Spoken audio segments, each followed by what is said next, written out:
You know, you can leave a relationship and still feel more alone than you did when you were in it. That's the part no one really talks about, and the part that can catch you off guard. At first, there's relief. The noise is gone, the tension is gone, the constant awareness of someone else's mood gone. And for a while, that feels like peace. You can breathe again. You can think again. You can move through your day without bracing for what might happen next.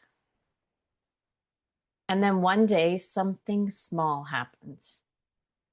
You reach for your phone, and there's no one you feel like calling. Or you think about sharing something, and you're not sure who would understand. You notice the silence, and it feels different now. And that's when it begins to land. Not the loss of the relationship, that part you've already walked through. It's the loss of connection. Friends who drifted away, family members who chose sides or stepped back, people who were once part of your life who no longer are. And you're left sitting in a quiet you didn't expect to last this long.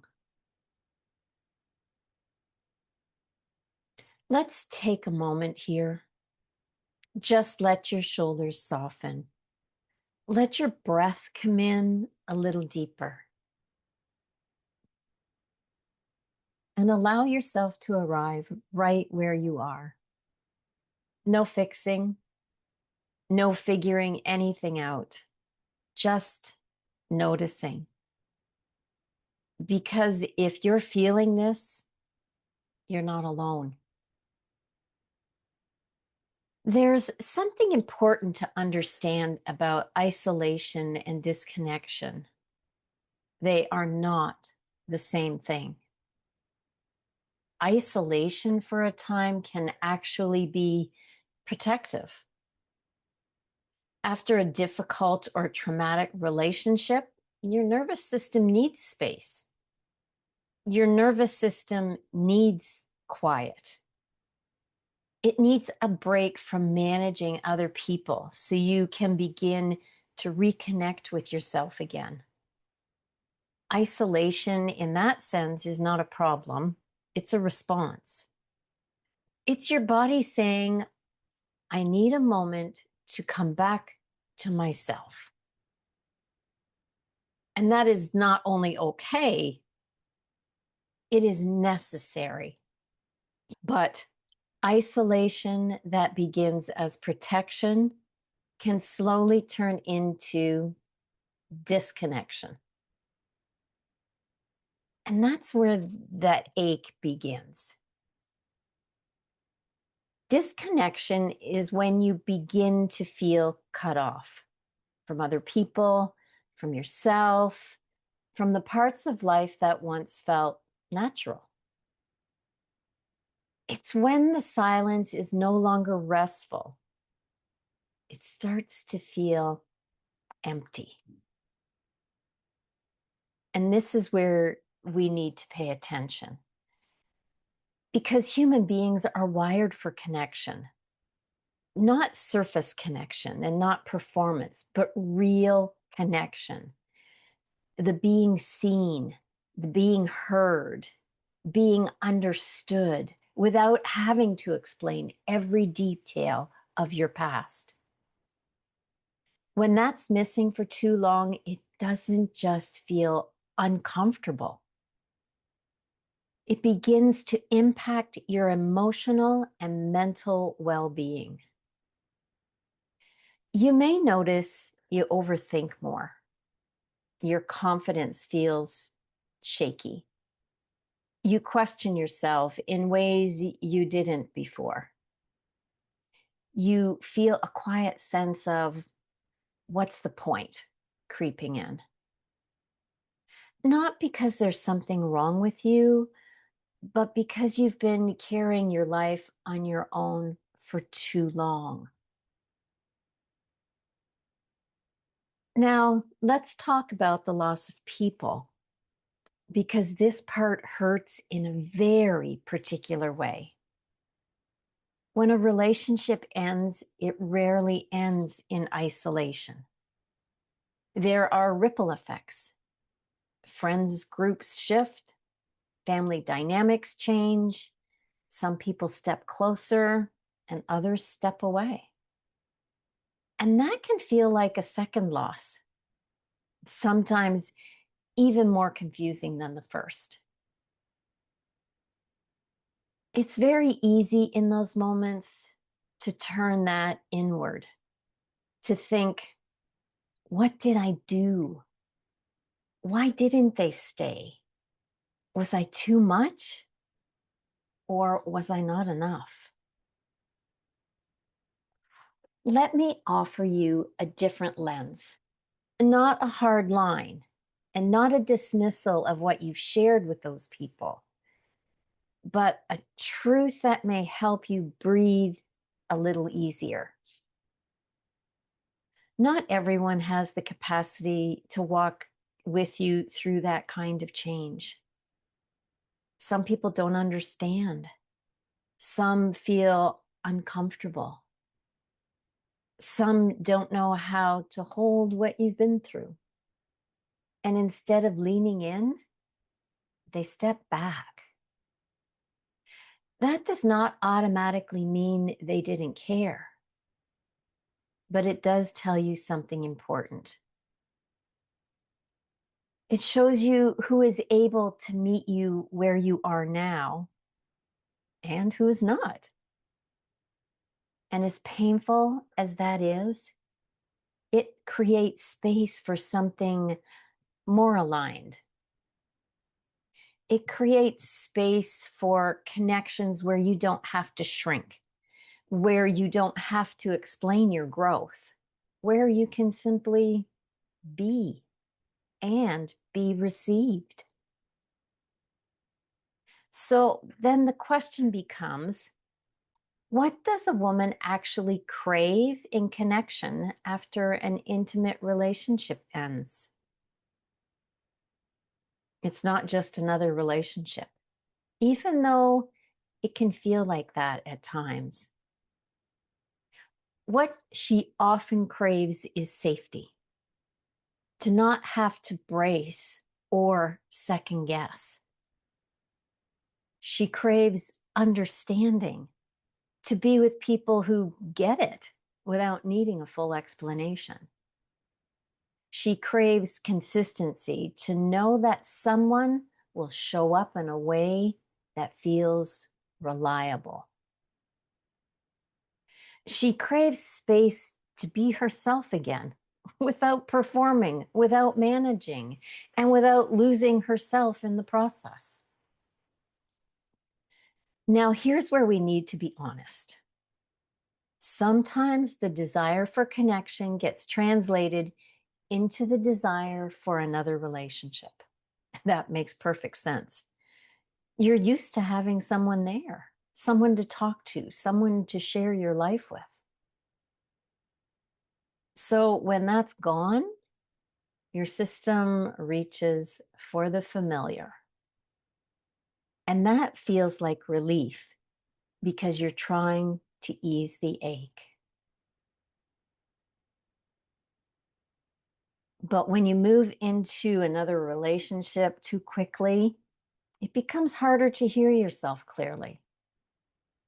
You're entering the relationship from pain, from a place that is still very tender. You're still trying to make sense of what happened, still hoping that this next connection will feel different. It'll feel better, and it'll fix what hurts. You're not entering that relationship from clarity. And without realizing it, your expectations become heavier. You think to yourself, this has to work. This has to feel right. This has to be different. Because you don't want to go through that kind of loss again.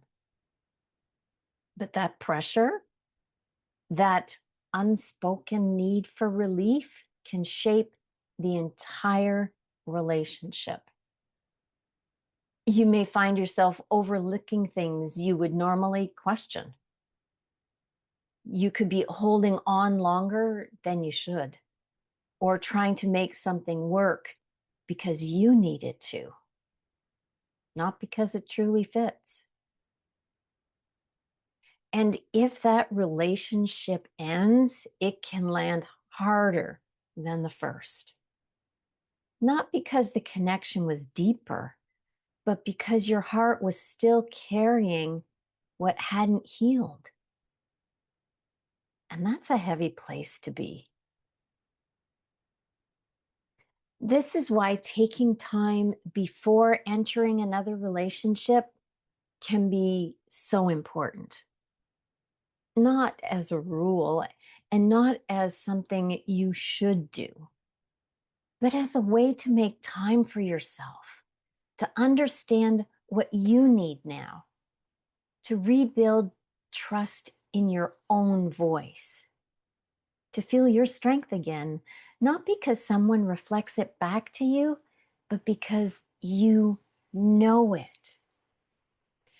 So when you do choose a new relationship again, it comes from clarity, not from emptiness and not from urgency, but from a place where you can stand in who you are and meet someone as an equal, not as someone hoping to be held together, because you were never meant to be pieced back together by someone else. So, how do you know when it's time to reconnect? And not just with others, but with your life? It's usually not a big, dramatic moment. It's usually quieter than that. You may notice a curiosity returning, a small pull toward being around people again, a sense that the isolation that once felt good now feels limiting. You may find yourself wanting to share again, to be seen again, to step back into spaces where life is happening. That's your signal, not pressure and not a timeline, a gentle readiness. And when that readiness begins, there are simple ways to support yourself in reconnecting. Number one is start small. One conversation, one coffee, one group where the intention is growth and healing. You don't have to rebuild your entire social world overnight. Let it unfold. Pay attention to how you feel in different spaces. Do you feel at ease? Do you feel like you can be yourself? Do you feel respected? Those are your markers. And just as importantly, notice when something doesn't feel right. That awareness is part of how you grow. You're not starting from scratch. You're starting from experience. So maybe today you don't need to solve the loneliness. Maybe today is simply recognizing it, understanding where it comes from, seeing the difference between isolation that once protected you and disconnection that is asking for something more. Because there is nothing wrong with you for wanting connection. There is nothing weak about needing people in your life. And there is nothing in your past that disqualifies you from having meaningful, supportive relationships now. So may you begin to recognize the difference between being alone and feeling alone. May you honor the part of you that needed space and also listen to the part of you that is ready for more. May you trust yourself in the moments when the pull for connection feels strong, and you give yourself permission to pause long enough to hear what you truly need. And may you remember that you are not missing anything, and begin to trust yourself again. May you find connection that feels safe, respectful, and real. And may you trust yourself to move toward it in your own time, in your own way. And that's enough for now.